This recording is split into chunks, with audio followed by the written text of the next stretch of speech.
Hi, I'm Damien. And I'm Allie, and this is the Puberty Workshop.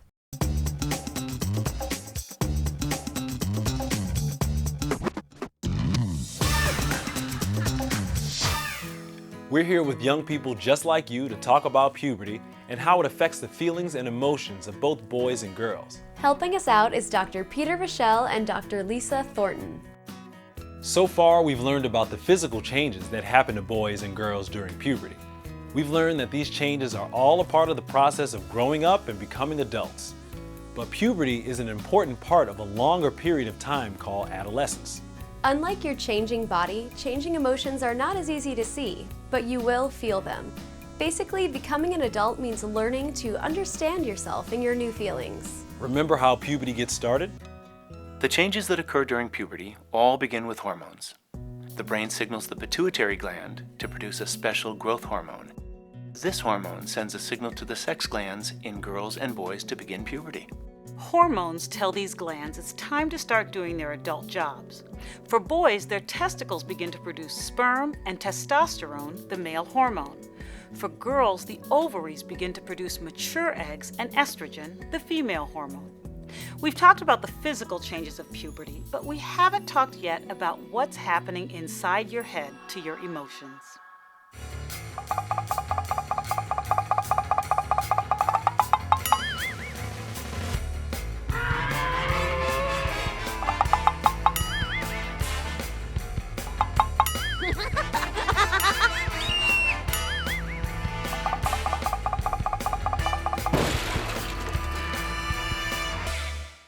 I've heard that when you get older, you have a lot of mood swings and stuff. Little things can upset me now.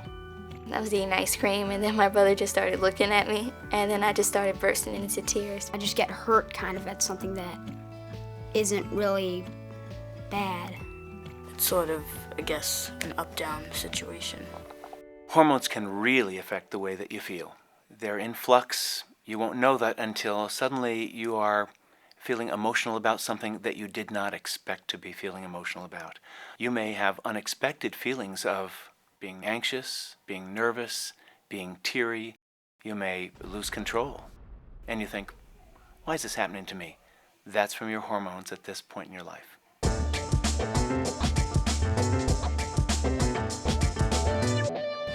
I don't want to look dumb when I go to school so that my friends will still like me.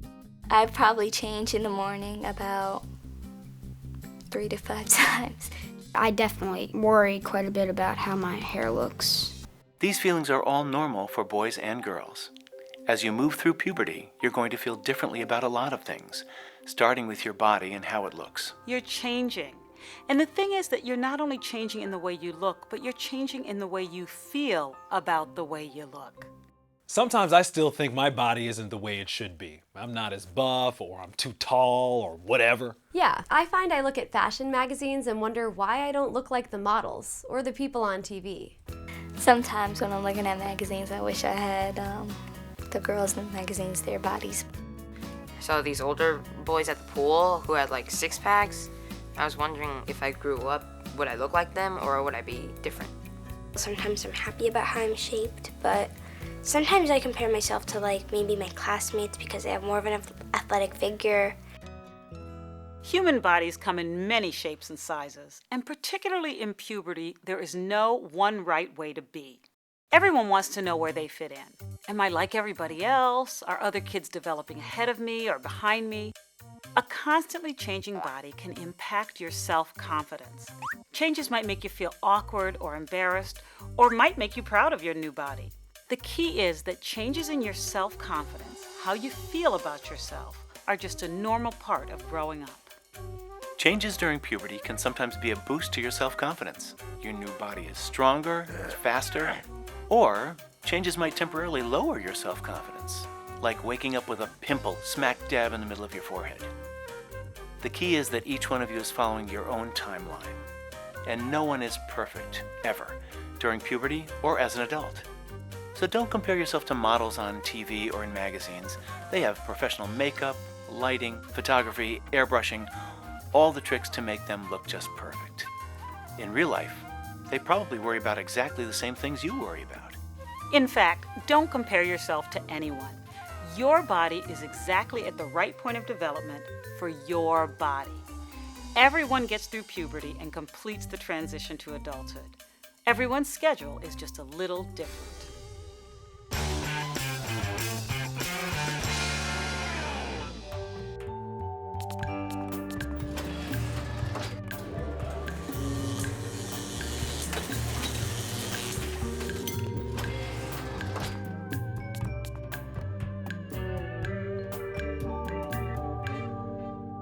And what about your parents? I feel that I am getting into a little more conflict with my dad.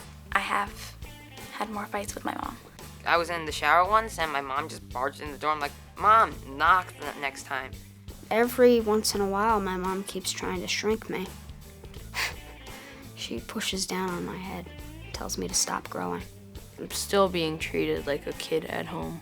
You don't feel like they really know you. Increased conflict with parents is pretty normal.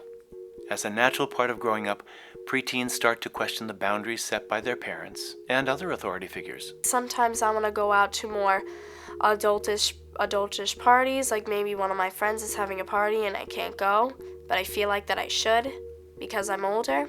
And sometimes I want a cell phone because I feel that I should have one, and my mother and father don't think so.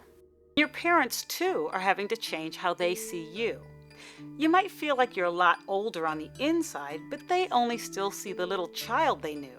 My mom, she doesn't think that I should do any of that stuff. Like, she thinks I should, even if I'm just going right down the corner, she still thinks I should have somebody. They won't listen to me when what I want to do because they don't think I want to do anything. It's difficult sometimes because I don't always agree with what they say. Taking steps toward independence means talking to your parents, telling them when you need some space or privacy. If you stay calm and communicate clearly, everyone in your family can work together to get along. I talk to my mom and she helped me, and she understands when I get mad. I know about the independence stuff. Some of my friends were already babysitting when they were 13, and my parents wouldn't let me. It really annoyed me, but after I talked to them and demonstrated in other ways that I could take on the responsibility, they started to see me differently and not just as their little girl. I really wanted to quit the swim team. I hated it. My parents and I got into pretty bad fights about it. I mean, I was the one doing all the hard work, not my parents. But my dad asked me to stick with it until high school, and if I wanted to quit then, I could. So I didn't quit, and I stayed on the swim team all the way to the end of high school. I used to get so angry at my mother sometimes, and she was always on my case, but I wasn't trying to be difficult. It was more like I didn't have control over what I was feeling. Intense feelings and mood swings are a natural part of puberty for boys and girls. Mood swings are caused by the rapid and abrupt release of hormones like testosterone and estrogen. They may be particularly noticeable for girls right before they get their periods. For the most part, this is a temporary imbalance and will settle down. Mood swings can be hard on you and on your family. After all, you all have to live together and get along. Yeah, I remember my parents telling me about how moody I was about the whole swimming thing. I would just glare at them all day, mope around. Not a pretty sight. Even though your parents might explain your moods by saying, it's just those wild hormones affecting the way you feel, you are still the person who's responsible for what you say and do. Part of becoming an adult is learning to control whatever strong emotions come your way.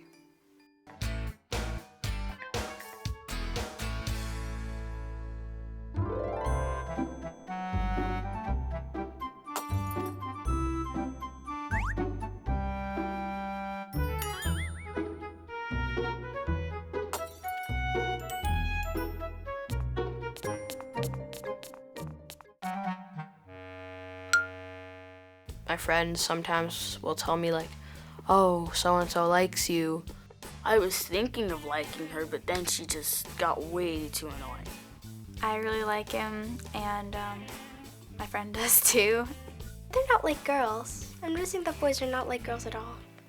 You know, during puberty, you may find that you're feeling more attracted to another person. This is more than just an emotional attraction sometimes. It can be a physical attraction too. Yes, it's quite normal because of the sex hormones and the changes within you during puberty to start to become attracted to others. Here's a question. Have you ever had a crush on someone? Yeah, I've had a crush on somebody before, and like I thought they were like no other cute guys in the school but him. Well, not exactly a crush, but I think some people are pretty. I had a crush on somebody this year, and she also had a crush on me. No crushes yet. And how many of you would like to have a boyfriend or girlfriend? That's actually something new that started for me a few months ago. I don't really think about having a girlfriend or not. I honestly don't feel like I'm old enough to have a boyfriend. I'm alright with the idea of having a girlfriend, because some people in my school already have girlfriends and boyfriends. My parents wouldn't allow me to go on a date until I was 15 years old. And I didn't want to have a boyfriend until I was 15. Both of those situations are completely normal. Many things influence our decisions about dating or having a boyfriend or girlfriend, like parents, community values, and our own readiness. Just like the physical part of your body is on its own timetable during puberty, so are the other parts of your life. Yeah, I just wanted to hang out with my friends, both girls and guys. To me, the important part was having fun and doing well in school. Honestly, because my parents made the rules, it was easier for me to just form good friendships rather than worrying about dating anyone. And my friends who had girlfriends felt a lot of stress sometimes. When I was younger, like girls and boys would just hang out together. I thought that was cool, so